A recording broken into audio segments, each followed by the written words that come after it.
මෙච්චර දවසක් ක්‍රිස්පි සමෝසා කඩෙන් අරන් නේද කෑවේ? කොහොමද අද ගෙදර හැදුවද?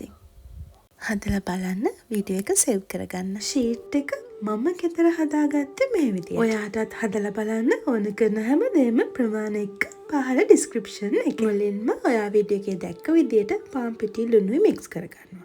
ඊළඟට තෙල් එකතු කරලා ඒ තුනම හොඳට මික්ස් කරගන්නවා.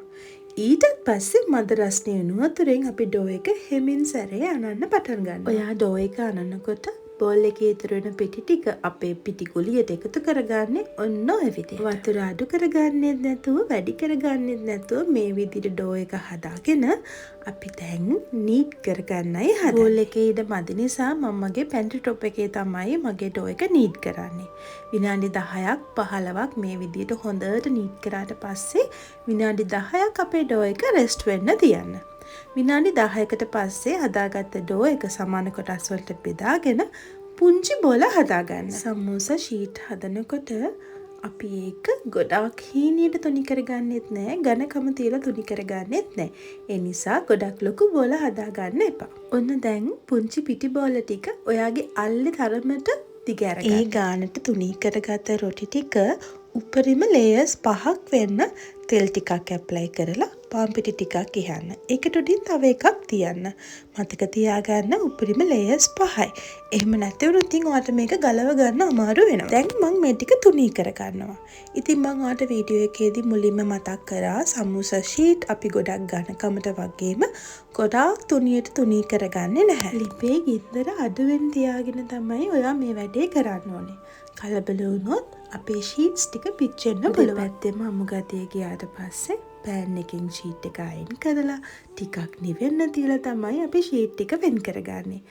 රස්නෙන් කලබලයට ගලවන්න ගියොත් ෂීට්ස් ටික කොන් වලින් ඉරෙන්න පුළුවන්. හුලං වදින්න නැති වෙන්න සිප්ලොක් බෑග් එකක දාලා වට පුළුවන් මේ ටික ඩීප් ෆ්‍රීසර් එකේ මාස 6ක් කල් තියාගන්න. ඉතින් එහෙම හදාගත්ත සමෝසා ෂීට්ස් වලින් සමෝසා නවන විදිය අපි දැන් බලමු. ඔයාලට පුළුවන් මේත් එක්කම පටන් ගන්න. හරිම සිම්පල් ෆිලිං එකක් තමයි මම සමෝසා වලට පාවිච්චි කරේ.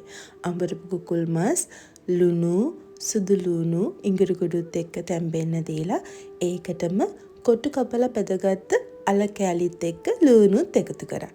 ওই ටික හොඳට කුක් වුණාට පස්සේ ඒකට කෑලි මිරිස්, ගම් මිරිස්, දෙයි ඇඹුල් එකතු කරලා මගේ ෆිලිං එක හදාගත්තා.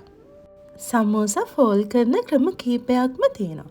මේ තමයි මම ෆෝල් කරන ක්‍රමය. රවුමට හදාගත්ත සමෝසා ෂීට් එක දෙකට මැදින් කපා ගන්න. ඊළඟට කපාගත්ත කොටස් දෙකකින් එක කොටසක් අරගෙන ඒක සමාන කොටස් 3කට නැමෙන විදියට හදාගන්න. ඔන්න දැන් ඔයා වීඩියෝ එකේ දකින විදියට එක කෙලවරක් අරගෙන පාන් පිටි වතුරයි එකතු කරලා හදාගත්ත ගම් එකෙන් අලව ගන්නවා. අපි මේ හදන්නේ ගොට්ටක්.